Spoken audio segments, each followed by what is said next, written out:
Sugeng Wilujeng para sahabat semuanya, kembali bertemu dengan saya Iin Setiawati. Kali ini saya akan berbagi ilmu tentang materi jumlah dan selisih tangan. Jumlah dan selisih tangan merupakan materi matematika peminatan kelas 11. Rumus tangan sama, hanya jumlah dan selisih. Contoh soal 1, tan min 75. Tan min alfa itu jadi apa? Saya Bu Alex. Pertanyaan saya itu Alexander.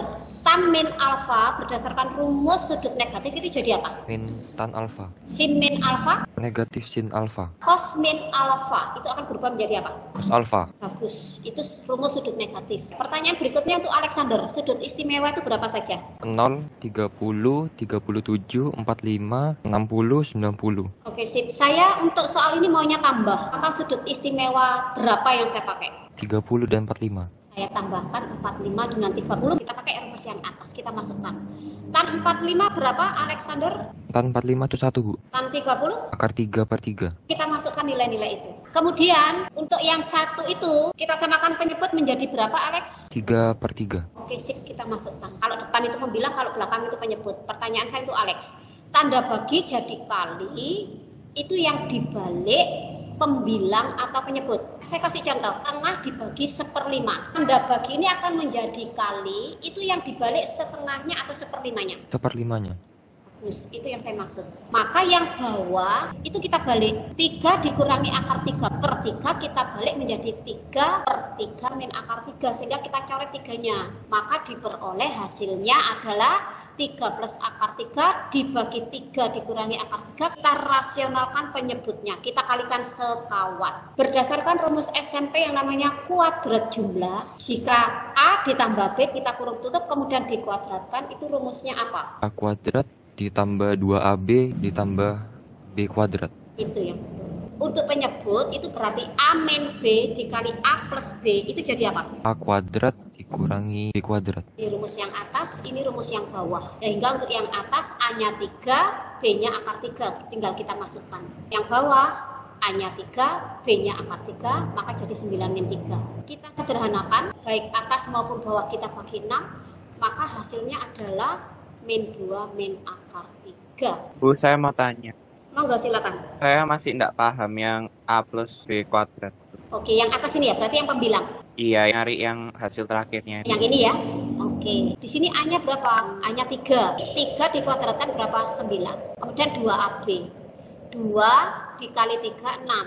6 dikali akar 3, 6 akar 3. B-nya berapa? B-nya akar 3. Akar 3 dikuadratkan 3. Ini kalau pakai rumus. Kalau pakai perkalian pelangi, 3 dikali 3, 9. 3 dikali akar 3, 3 akar 3. Akar 3 dikali 3, 3 akar 3. Dijumlah 6 akar 3. Akar 3 dikali akar 3, 3. Jadi boleh pakai perkalian pelangi, boleh pakai rumus ini. Bagaimana? Sudah terjawab? Sudah Bu, terima kasih Bu. Oke, saya lanjutkan ke contoh soal. Kalau ada soal seperti ini, sudut istimewa berapa yang kamu pakai supaya 5 derajatnya itu wajib itu? Saya mau nyoba Bu. Saya pakai 45 tambah 5. Oke, sip. Kemudian yang kita pakai rumus berarti yang atas, betul ya? Iya Bu. Alfanya berapa? 45. Kemudian betanya? 5. Kita masukkan rumus. Pertanyaan saya berikutnya untuk Eriko. Tan 45 berapa? 1. Tan 5 berapa Eriko? P Bu. Kita masukkan nilai-nilai itu. Maka diperoleh hasil akhirnya adalah 1 ditambah P per 1 dikurangi P. Contoh soal kita sekarang seperti ini. Tan 20 adalah P. Kalau yang ditanyakan soalnya seperti ini, yang saya pakai rumus jumlah atau rumus selisih? Pakai rumus selisih, Bu. Oke, sebutkan rumus selisih. Tangan alfa dikurangi tangan beta per 1 plus tangan alfa dikali tangan beta. Sehingga alfanya 260, betanya 195. 260 dikurangi 195, 65. Tan 65, ini kamu pakai rumus jumlah atau selisih jika diketahuinya adalah tan 20. Jumlah, Bu. Sehingga sudut istimewa yang kamu pakai adalah? 45 derajat. Oke, yang menjadi alfa adalah? 45, Bu. Yang jadi beta adalah? 20-nya, Bu. Oke, kita masukkan. Tan 20 itu berapa? P, Bu. Tan 45? 1, Bu. Kita masukkan. Tan 20P, tan 451 kita sederhanakan diperoleh P plus 1 dibagi 1 min P. Saya lanjutkan ke contoh soal 4. Nah, diketahui tan X setengah tan Y sepertiga, yang ditanyakan adalah nilai X plus Y. Langkah pertama apa yang harus kita lakukan? Mencari tan X plus Y. Betul, berarti kita menambahkan identitas apa? Tan. Kita munculkan identitas trigonometri tan terlebih dahulu. Kita tambahkan X plus Y ini dengan identitas tan, supaya muncul rumus jumlah tan ini. Diketahui di soal tan X berapa, Silvi? Setengah. Tan Y? Sepertiga. Oke, setengah ditambah sepertiga berapa, Silvi? 5/6. Kemudian 1 dikurangi setengah dikali sepertiga? 5/6. Oke, maka 5/6 dibagi 5/6 berapa, Silvi? 1. Tetapi yang ditanyakan adalah X plus Y, bukan tan X plus Y. Nah, di sini tannya bernilai apa, Silvi? Positif. Tan bernilai positif di kuadran berapa? Di kuadran 1 sama 3. Di kuadran 1, tan yang nilainya 1 adalah? 45 derajat. Di kuadran 1, 45 derajat. Kemudian rumus di kuadran 3 itu apa, Silvi?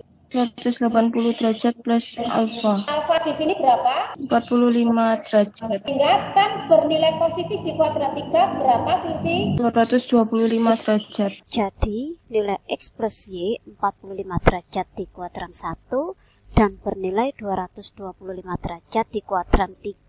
Saya lanjutkan ke contoh soal 5. Diketahui bentuk seperti berikut ini. Sip, dalam segitiga siku-siku, itu rumusnya demi, sami, atau desa? Depan per miring. Oke, saya masukkan dalam segitiga. Yang jadi depan itu yang mana? Yang BC. Oke, yang jadi miring? Yang BA. Berapa panjang BC? 7. Berapa panjang BA? 5. Oke, bagaimana mencari AC? Kita gores, Bu. Bagaimana kita goresnya? 25 kuadrat dikurangi 7 kuadrat, Bu. Ketemulah 24. Karena di sini melibatkan tan, maka di sini kita harus cari tan. Berapa nilai tan A? Dan A itu pakai rumus depan per samping, Bu. Berarti sama dengan 7/24. nilainya positif atau negatif? Negatif, Bu. Kenapa negatif? Di atas 90, Bu. Apa yang menyatakan bahwa A sudut di atas 90? A tumpul, Bu.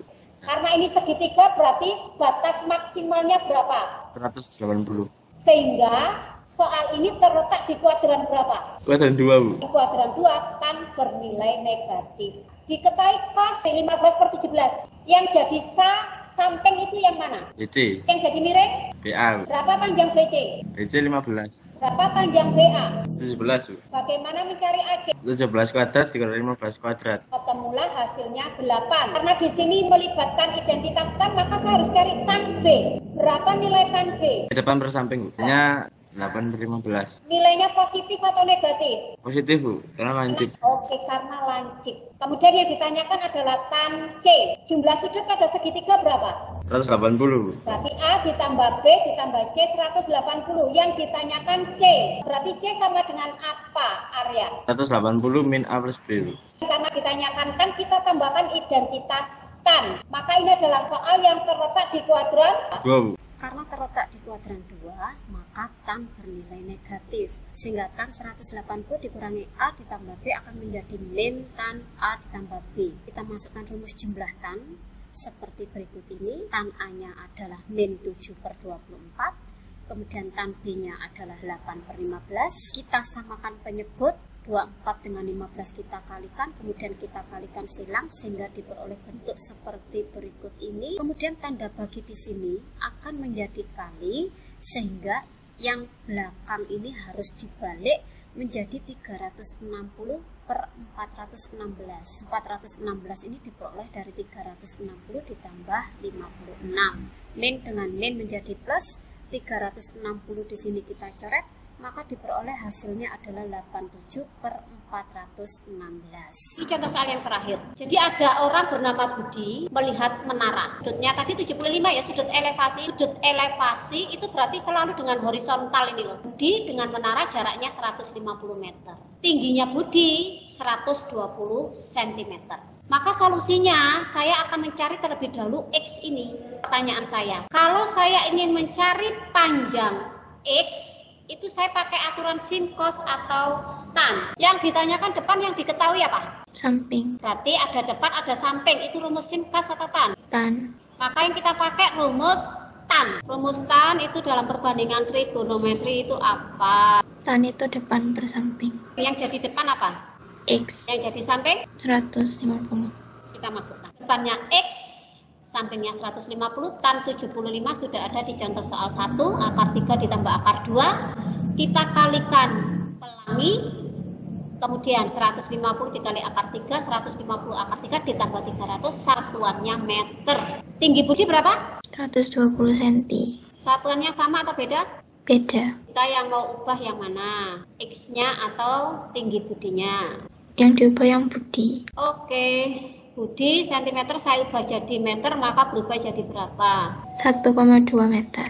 Kita masukkan tinggi menara adalah X ditambah tinggi Budi, X-nya meter, Budinya cm, Budinya kita ubah jadi 1,2, maka hasil akhirnya adalah 150 akar 3 ditambah 300, 1,2.